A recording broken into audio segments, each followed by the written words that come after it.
Happy Friday, everyone. Welcome to Somewhere in the Middle with Michelle Berard. I'm your host, Michelle Berard, founder and CEO of Michelle Berard LLC, and I'm really happy to share this hour with you where we examine all those places where spirit meets life and the joys and challenges that may bring. I am overwhelmed and moved at the thought that we are now in the final countdown to the end of the year, this last quarter of 2024, and with that, the last few months of Somewhere in the Middle. And I want to thank you guys for sticking with me. Again, I want to thank you guys for sticking with me for these 8 years. And I want to encourage you to stick with me till the end of this year for our last show, which will be in December.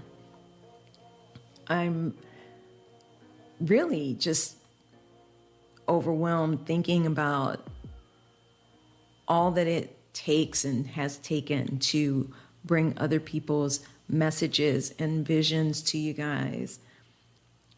There's a lot that goes into putting on a podcast, and this has been a passion project of mine for many, many years. And I'm just really excited that I've been able to do this for this long and share these messages with you guys. So thank you for sticking with me. I encourage you to stick with me till the end of the year, where we'll have our last episode in December. And I thank you for just being here. I also want to thank my guest on the September 20th show, entrepreneur and marketer, John C. Morley. You can connect with John on social media. If you haven't caught him on YouTube, please look for his YouTube channel. He is highly entertaining and very informative. If you missed that show, make sure you listen to the replay. You can find our complete show archives, including the September 20th show, at the somewhereinthemiddlepodcast.com. This month's guest brings a unique blend of skills and experiences to his work. David Newby is a global developer, an end-time revivalist, life strategist, trainer, speaker, author, business developer, and philanthropist. David's journey began in high school with a focus on God, business excellence, and world-changing work. He attended the University of Maryland College Park and Morgan State University and graduated from the University of Phoenix with a Bachelor of Science in Business and Public Administration and an MBA in Global Management. An epiphany that he had during college deepened his faith. Over the past 20 years, David has become a sought-after Christian leader, business executive, and humanitarian. He founded Global Innovations and Revive Movement, Inc., and he is known for his innovative thinking and motivational prowess. David has learned from professional development legends like John Maxwell, Zig Ziglar, Les Brown, Tony Robbins, and Grant Cardone. He has appeared on TV, radio, and in various publications, including the Business Makers TV show and Phoenix Focus Alumni Magazine. He has also written for CBS and Examiner and trained thousands of people globally. David, who is recognized by many as a leader of leaders, is deeply committed to serving God and others. He dedicates his time to growing his businesses, consulting leaders, traveling, writing, and enjoying family time. David is a sought-after speaker and provides both group training and one-to-one coaching to diverse audiences. He is currently expanding the Revive movement and assisting with business funding as a funding consultant. So I'd like to welcome David Newby to Somewhere in the Middle with Michelle Berard. David, thank you for being on the show. Michelle, it's my pleasure. I love the concept of your show, and I'm just excited to be here. Thank you so much for inviting me. Well, I am really excited because you actually have some interesting titles in your bio. So I want to get to some of those. Mm-hmm. But I start my interview with 2 questions. And if you're ready, I'd like to ask those to you. Let's jump into it. I'm ready. All right. David Newby, who are you? And how did you become who you are today? Ooh, I like that question. I like to think of myself above all, Michelle, as a motivator, someone that likes to lift people up, inspire them, empower them, and give them resources to be successful or to live the life that they want to live, be it in business, improving their financial situation, their relationships. That's what I am. The essence of all that I do is to motivate and lift people up. I'm not perfect in doing that. Sometimes, I got to check myself and say, okay, you got to calm down a little bit, David. You got to be more patient, and things like that. But I'm a motivator because, I've been through a lot in life. And what I've always discovered is that I was pretty good at just finding solutions to my problems, right? I would, go through certain things with regard to like employment. Sometimes I end up like losing a job or, trying my hand at business and failing at business. But then I got kind of wise and I said, okay, look, let me start jotting this stuff down. Like, why am I losing or why am I hitting this wall right here, right? Mm-hmm. So I started like writing things down and kind of like making a mental note to myself as to why I kept, going through certain things in life. And then once I learned how to like not go through those things, I started like sharing it with people naturally. Like I'd meet people and say, okay, look, you're a strong person. You're very intelligent. You can succeed in business. Don't do the things that I did wrong. Think about how to do it a lot quicker and a lot more efficient rather than make my mistakes. So with that, I mean, I guess motivation is just something that's naturally in me, and God pretty much showed me how to just be a help to people that need it. So I'm a motivator. You mentioned that I have a lot of titles. I don't want to go down that rabbit hole too deep because I do a lot of things, Michelle. I'm a book publisher. I'm an author. I'm a finance consultant. I'm a serial entrepreneur. I'm a minister in part. I do a lot of different things, but I think the ultimate gift that I have is just to motivate people and show them that they can be who they want to be in life. So that's who I am. Awesome. Well, I want to mention a couple of these things, like global developer. What does that mean? Great question. So years ago, I took on a global mindset. I kind of like wanted to do things to improve the world, right? I wanted to do business worldwide. I wanted to do philanthropic things in different, places around the world, right? To help people in need. I ultimately went to school for it. Went to school for business management, like global management. And then ultimately I had another degree in public administration, which is kind of like philanthropic work, if you will, philanthropy work and government services and so forth. So I combined the two, business, worldwide business, as well as the public policy. So I began to look at myself as, I'm really a global developer because I work with a lot of different people, a lot of different nationalities. I do work all over the world. I work online, and I know a lot of people in different countries and on every continent except Antarctica, I guess, right? So I figured that if I can develop people, if I can help them develop their local communities, if I can help them improve their health, their mindset, and their families, and their finances, and their spirit, I want to do everything that I do on a global scale. So everybody has the titles of business coach, business consultant, and all that stuff, right? I want to be a little bit different. I wanted people to know that what I do is to really kind of like what you do was somewhere in the middle, bring people together and lift people up collectively as a whole. So that's how I developed that title for myself, a global developer. So give me an example of a project that you've done that you really think embodies that notion of lifting people up collectively. Sure. It's basically everything that I do. One example is, I don't know if you've heard of this, but I have a movement called the Revive movement. It's spelled REVIVE movement. So Revive is kind of like revitalizing people's spirits, lifting people up, right? So the whole premise behind that movement, I started about maybe 7 years ago. The premise behind that movement is really to lift people up, bring people together, build them spiritually, build them mentally, build them financially, help build their businesses up, and things like that. So what I did through that movement is, I pretty much made it a movement where I can just connect with anybody around the world. I provide coaching and consulting in spirituality and business development. I also provide funding consulting. So if people needed funding for business, real estate, personal needs, right?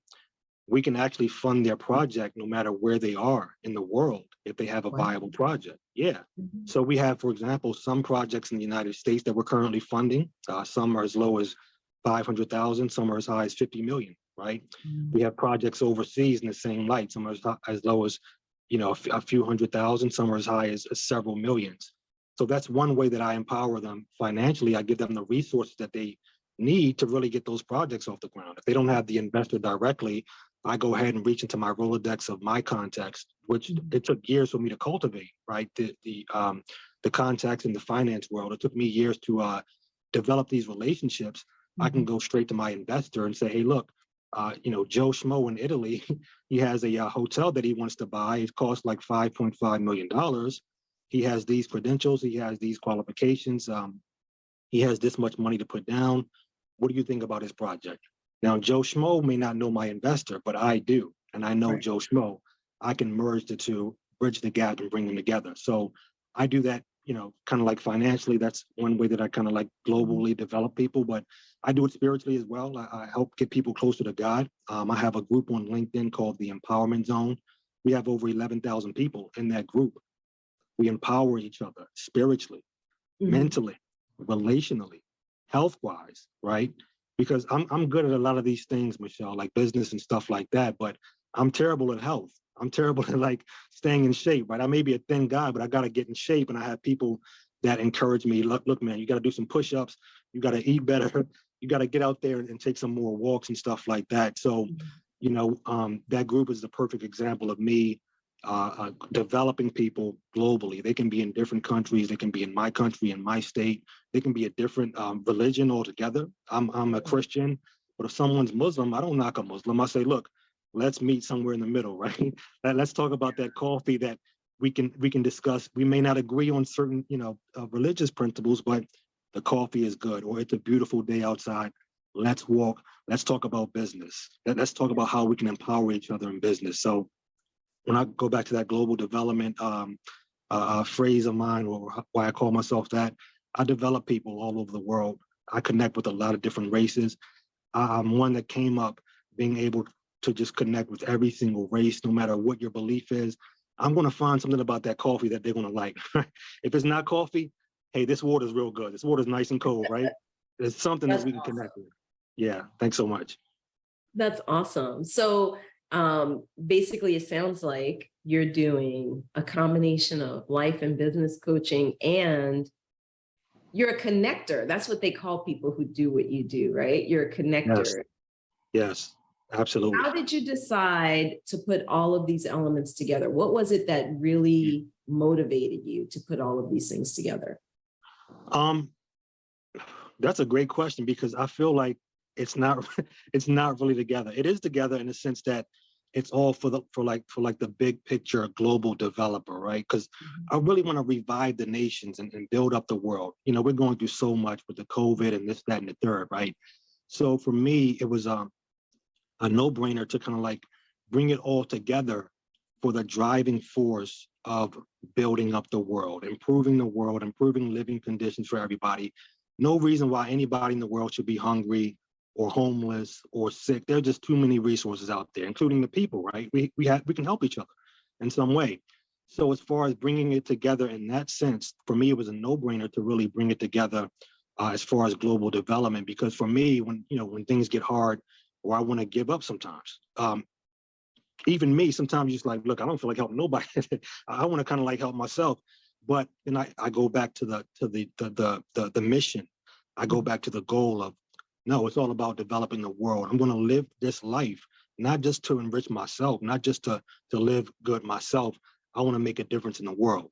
So I brought it all together in that sense to develop the world. But when I say it's not all together, Michelle, because I do so many different things. I mean, people look me up, they're going to see, I'm an author, I'm a speaker, I'm a motivator, I'm a minister, I'm a I'm a book publisher, I'm a finance consultant, I'm a business consultant, I'm an entertainer. I got some movies coming out. I'm telling you, I'm a shoe Movies. designer. Yeah, I got a screenplay I'm working.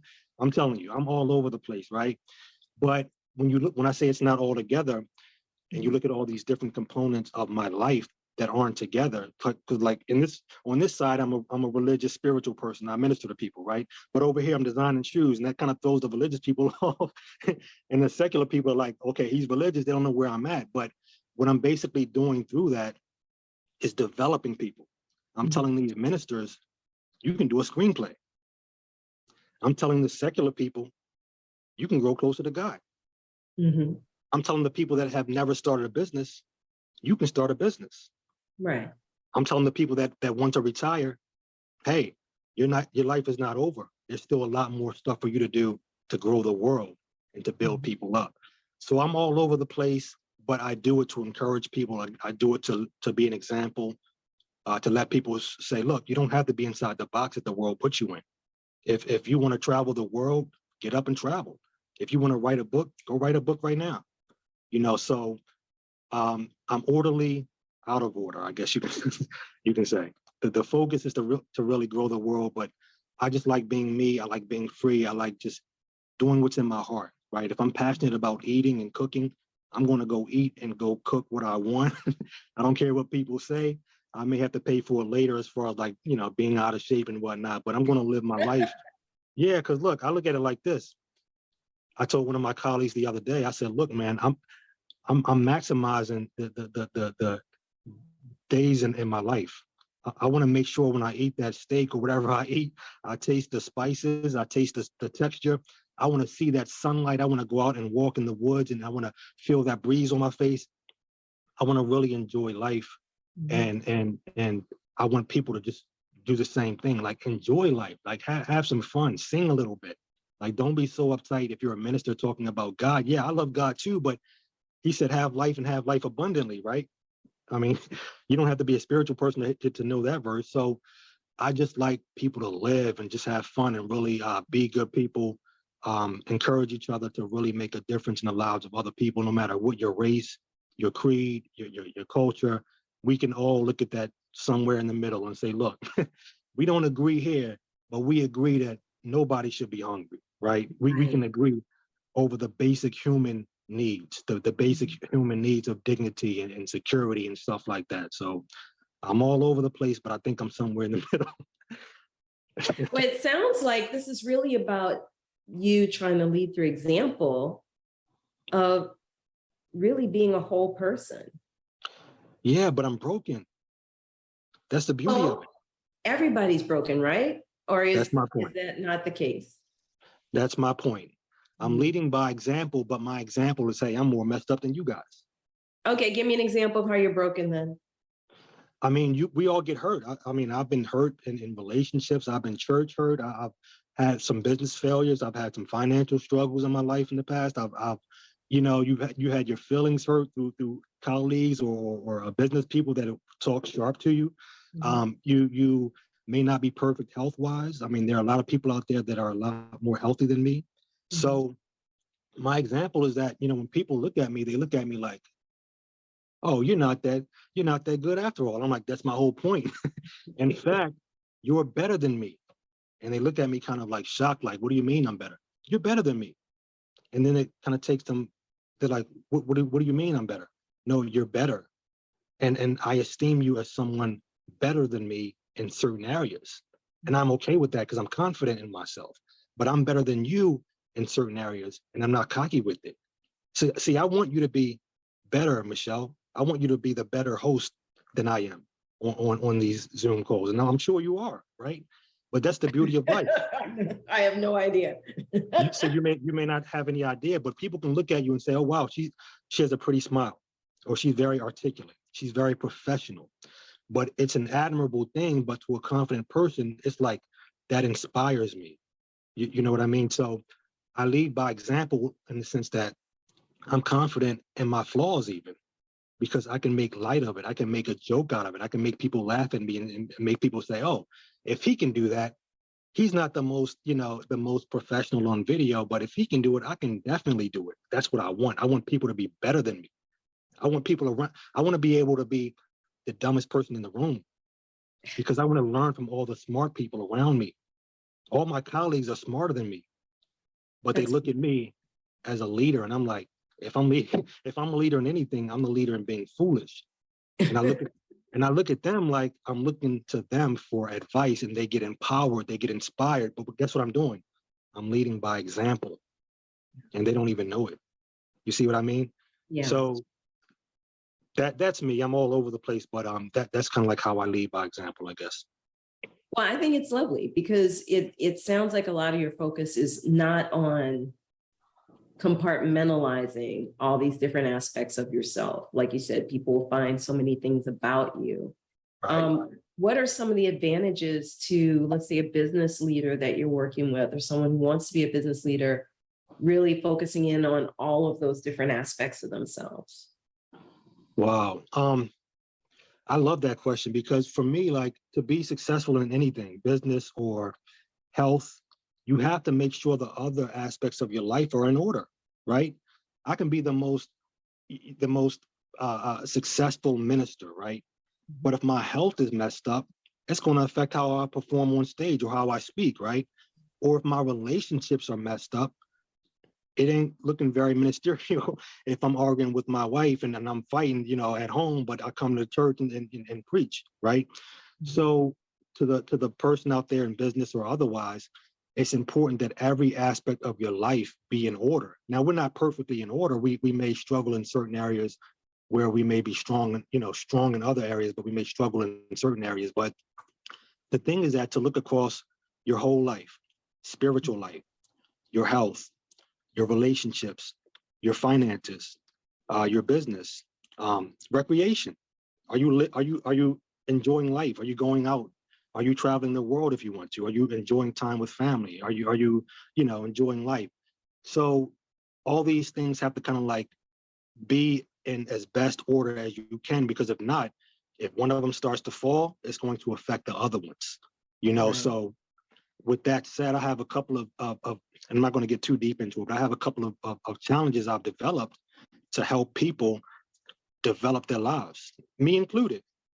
Okay. So this particular challenge that I created is to help people develop their lives across all these areas. It's kind of like a New Year's resolution on steroids. It's like, you're not just going to talk about you want to lose 20 pounds. I'm going to hold you to it, to losing that 20 pounds. But you know what? I want to gain 20 pounds. So I want you to hold me to gaining 20 pounds of muscle. I got to hit the gym. So we Okay. hold each other accountable. And they may say, look, I want to improve my relationship with my husband. Well, I want to improve my relationship with my mother. You hold me accountable, I hold you accountable. Let's make this year incredible. It's a challenge for all of us to be better in all these different categories, so that the end result is that in 1 year, we are 2-3 times better than we were when we started, all around as a person, right? Like you may Right. say, look, I made this much more money than I was making. But not only that, I'm closer to God, and I'm more sound and stable spiritually than I was. Not only that, I have better friendships and better relationships with my colleagues than I had before. Not only that, I eat healthy now and I feel better. I'm energized, right? So all these different categories, going back to what I said earlier, all of them are essential. So for a business person out there, when you say how would I encourage them to really do all these things? And by the way, do the other things that I mentioned too, going out there, writing that book, designing your own shoes, writing that screenplay. I dare somebody listening to go out there and reach out to Tyler Perry. Okay. Yeah. Okay. So that's kind of like the challenge. That's like, the areas of just taking those shots. Take your chance, reach out to Tyler Perry or one of his publicists or something and say, look, I got a movie idea. Reach out to 20 other movie producers just like that. So that's how I encourage people. And they do the same for me. All my colleagues, they sharpen me, as they say, iron sharpens iron, sparks fly, right? So that's me in a nutshell. I guess for people listening or looking me up on social media, I'm sure people are going to look me up. You want to see I'm all over the place, but there's a method to my madness. It's to develop the global environment, but it's also to inspire people by what I do. So Very cool. So tell me about one of your movies that you've got. Oh man. Okay. I got a lot. I got at least like one. I got at least three coming, right? What's your favorite? My favorite. Should I tell the title or should I keep it? Well, it's up to you. Where are you in the marketing process? Okay. So I'm not gonna tell the title yet, right? But this movie that I have coming out, it is about the church experience in a Black church. Okay. Okay.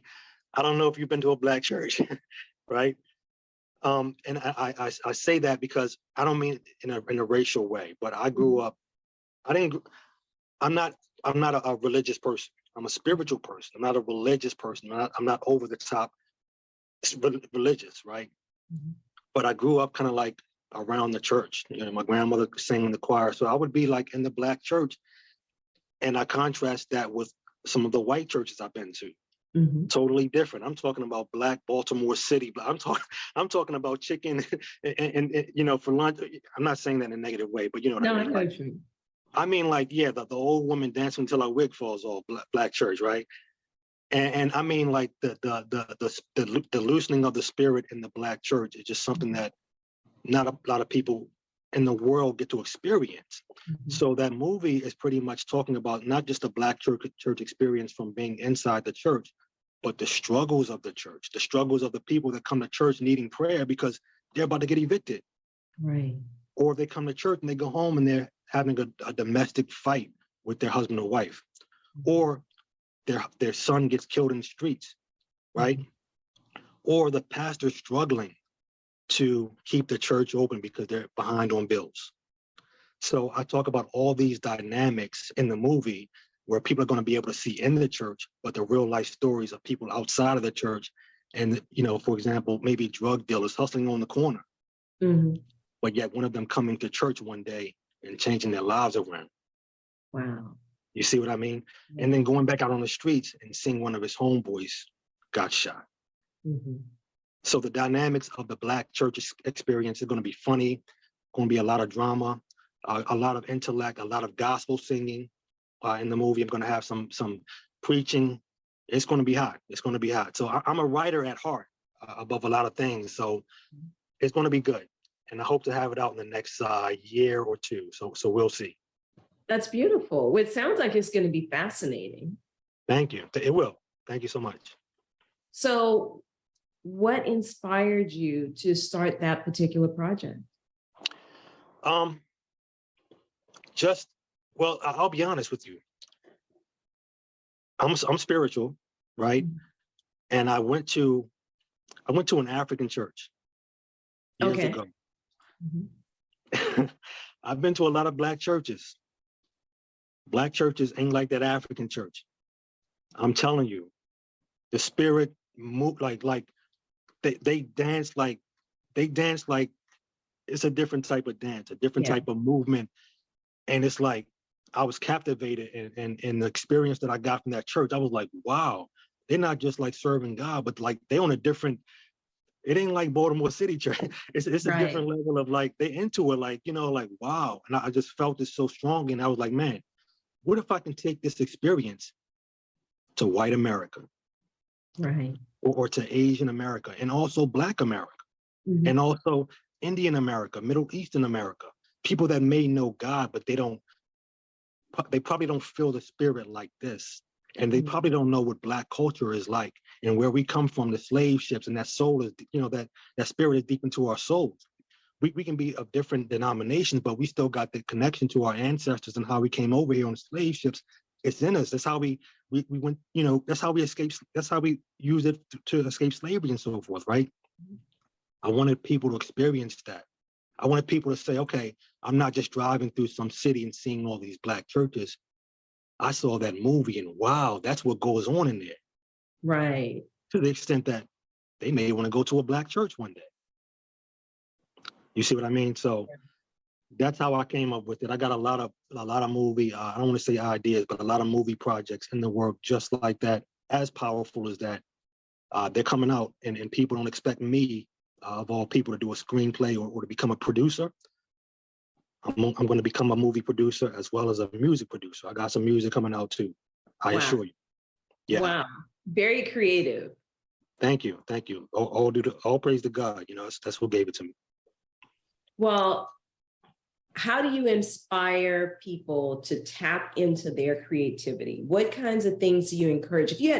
If you had 3 pieces of advice for someone who is struggling with tapping into their creativity, what would you tell them to do? The first thing I would say is what I did years ago. Go to God. I literally did this maybe upwards of like 20 years ago. I didn't know God like that back then. I was running out in the streets and doing a lot of things the younger guys did, just being honest, right? And I didn't know God. But one day I read the story on Solomon, how he asked God for wisdom and so forth, and God gave it to him. So I asked for wisdom, and God led me to a verse in the Bible that talks directly about wisdom, and I was blown back like, wow. He told me about wisdom. He led me to a verse on wisdom. So that same night, I prayed for creativity. I said, God, I was in business. I was interested in business, and I was like, God, I need some business ideas. Give me a creative spirit. Give me some creativity. I was serious about it. Look at my eyes right now. I was serious about it. Right. I went to God. After that night, idea after idea, pop, popping up. 20-something years ago to this day. So many ideas that I put. Now, it's not just about ideas, doing something with them, turning them into real projects, real businesses, real programs, right? So for people out there, the first thing is to run to God, ask him specifically for creativity, he'll give it to you, right? That's the first thing. The second thing is to work with what's already in you. God is in you. God's spirit is in you. God's wisdom is in you, his knowledge, his understanding. Your intuition, that's all God. The ideas he gives you, that's God. He's already given it to you. So that's the second thing, work with what's already in you. The third thing, jump out there and take action. And not just take action, fail and have fun failing, because you'll fall on your face a few times before you get it right. Who cares? Don't be afraid to fail, because after a few failures, look at anybody that's successful. They'll tell you how many failures they had. Look at, Tyler Perry, and ask him how many times he failed. Look at Steve Harvey. Ask him how many nights he slept in that car, right? So don't be afraid to fail. You are creative by nature because you have God inside of you. Look around you. Look at the earth around you. Look at. I'm looking at my window. I'll show you guys briefly. Just the trees and all that good stuff, right? The skies and look around you. That's what God created. So if God did that and he put a creative spirit inside of you, you already got what you need. You just got to go out there and do it and go where he guides you. So those 3 basic things, for people that are struggling to just get out there, they're probably way more creative than me, way more intelligent, because as I go back to what I said earlier, I want everybody better than me. I want everybody listening better than me. Everybody watching this, I want you to be better than me. Be better than me in your specific thing, right? Be better than everybody in your specific thing. And don't be arrogant about it, but don't be shy about being better. You ought to walk in the room like, I'm the man in this. I'm confident in this. And the last thing I'll say on that, Michelle, is that I had a high school coach in basketball years ago, right? And we had this thing that he'd make us, when I was smaller, I was like 17 or no, I was younger than that, like 15 or something. We had this drill that he called suicides. Have you heard of that? Yeah. You know what that is? Okay. So I had a son who played basketball. I have a son who played basketball. So Okay. So for those who don't know, it's just a matter of the coach making you run back and forth between each line on the basketball court. And you would do it until you killed yourself. It's like suicide. They call it suicide for a reason, right? So the coach would run with us. And what he basically said is that, I'm going to run with you ladies. He called us things like ladies to really encourage us and make us man up, right? He said, whoever's behind me is going to run 12 laps. He was running hard, but you know what? Nobody was behind him. Everybody ran hard, right? Everybody ran hard. And he was showing us something. You guys are faster than me. You're better than me. Be better than me. Don't be afraid to be better than me, because if you're not better than me, you're going to run these suicides. So I'm encouraging everybody out there that's listening. I know we're coming up on the time closing here, but everybody that's listening, be okay to be better. Be okay to be that dude in designing shoes, or that chef that goes out there and starts his own restaurant, or that person that nobody expected to start that business up, because the P. Diddy's, the Jay-Z's, the Oprah Winfrey's, the Warren Buffett's even, and everybody out there that is successful or going places. They jumped out there and they said, you know what? I may be the fool for jumping out, but I'm confident that I'm going to be better if I'm not there right now. Kanye West, another example. You may not like him, but the man achieved some high goals. And so that's encouraging everybody out there just to be better, and don't be bashful. It's time. We don't want to wait till next year. We don't want to wait till 5 years. Make your 5-year goals today. Jump out there and do something, and God will be with you. So Awesome. Thank you, David. David, how can people connect with you? So I want to just first off, Michelle, thank you for having me. It's been a pleasure. I know sometimes I talk a lot, but it's passion coming out, right? So I definitely appreciate all you're doing with Somewhere in the Middle, and I got to have you on one of my shows pretty soon. So we got to stay in touch with that. But for anyone out there that wants to connect with me, you can find me on LinkedIn.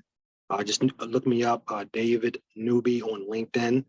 I'm also Facebook. You can look me up on Facebook. My name, David, Newby. My website is called The Revive Movement. It's revive-movement.com.